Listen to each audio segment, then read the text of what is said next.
Sziasztok! Én Sziszi vagyok, és ez itt a Hungarian with Sissi podcast magyarul tanulóknak. A mai rész témaötletét köszönöm szépen Nilsnek, egy kedves Patreon tagomnak. Ebben az epizódban ahhoz adok néhány tippet, ötletet, inspirációt, hogy lehet tanulni a javításból, amikor például írsz egy szöveget, és egy tanár kijavítja, vagy magyar órán kijavítják, amit mondasz, akkor utána mit lehet kezdeni ezzel a javítással, hogy lehet tanulni belőle, hogy lehet jóra használni.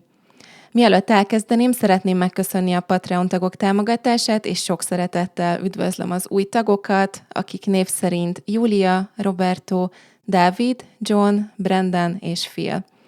Nagyon örülök, hogy itt vagytok, és külön köszönet a podcast legnagyobb támogatójának, Rafaelnek. This podcast was made possible thanks to our Patreon community. By joining us, you can access the podcast transcripts and other materials and services for improving your Hungarian.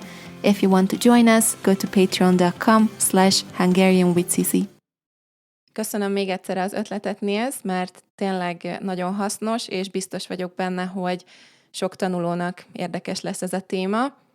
Szerintem egyszer régen már felírtam valahova magamnak egy hasonló témaötletet, de azóta elfelejtettem, úgyhogy nagyon örültem, amikor írtál.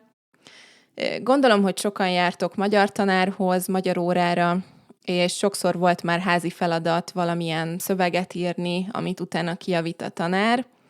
Ez tök jó és hasznos, de hogy utána mit kell csinálni, azt senki nem tudja. Amikor régen tartottam magánórákat, én is sokszor adtam ezt házi feladatnak, és az a tapasztalatom, hogy a legtöbb tanuló azt gondolja, hogy az a szövegírás lényege, hogy minél kevesebb hiba legyen, és amikor meglátják a sok piros javítást, akkor nagyon szomorúak lesznek, és annyi lesz a konklúzió, hogy nem lett jó a szöveg, nem vagyok elég ügyes. Szerintem a javítás nem arra való, hogy megmutassa, hogy mennyire vagy ügyes, hanem arra, hogy megmutassa a következő lépést a fejlődéshez. Nem doktori disszertációt írsz, hanem gyakorolsz. Nem jó, ha túl komolyan veszed, de az sem jó, ha egyáltalán nem veszed komolyan. Az arany középút a megoldás. Nézzünk akkor 3 konkrét tippet, hogy mit lehet kezdeni a javítással. Az első javaslatom az, hogy maximum 3 dolgot jegyzetelj ki, és annak néz utána. Ez a nyelvi szintettől és az energia szintettől függően változhat. Lehet, hogy elég egy konkrét nyelvtani forma is, mert annyira komplex, hogy elég arra az egy dologra koncentrálni.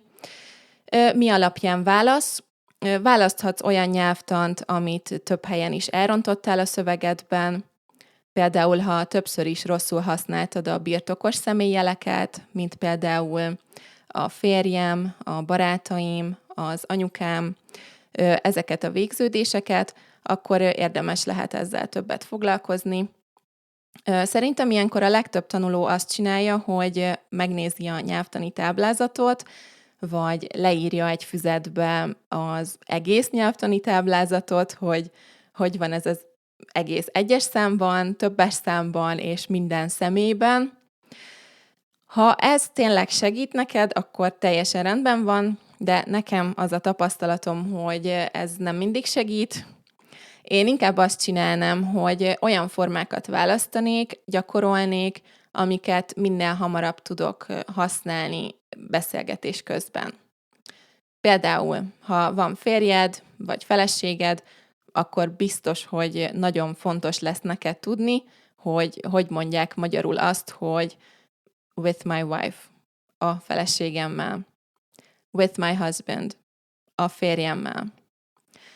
De barátai és kollégái szinte mindenkinek vannak, és ezért nem muszáj az egész többes szám táblázatot megtanulni, bemagolni a végződéseket.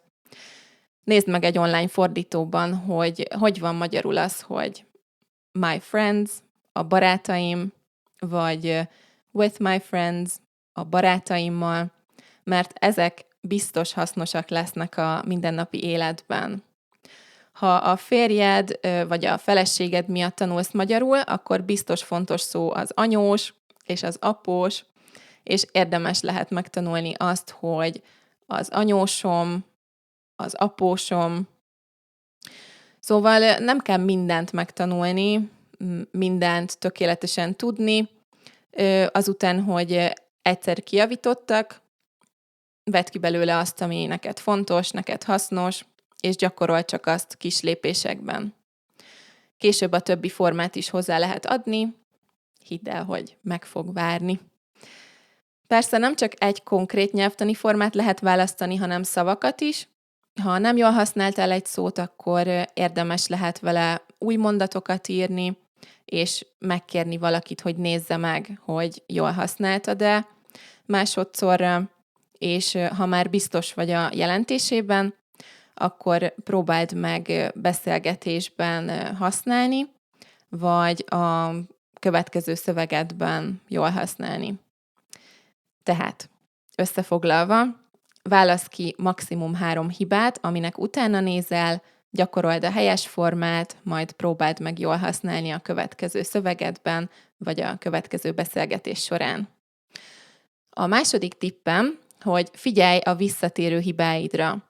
Ha már nagyon sokszor láttad, hogy ugyanazt kijavítja a tanárod egy szövegedben, vagy beszélgetés közben sokszor feljön ugyanaz a hiba magyar órán, akkor fel fog tűnni, hogy na, ez a hiba már megint itt van. Erre próbálj meg egy jó lehetőségként gondolni, hogy na, most elkaptad, most észrevetted, hogy ezt a hibát már sokszor elkövetted, ezért valószínűleg rosszul rögzült. Ezekre a hibákra érdemes lehet sokkal nagyobb figyelmet fordítani, és nagyon fókuszálni, hogy jól használd őket. Inkább állj meg egy kicsit beszélgetés közben, és gondold végig, mielőtt kimondod, mert minél többször mondod rosszul, annál nehezebb lesz megjegyezni a helyes formát.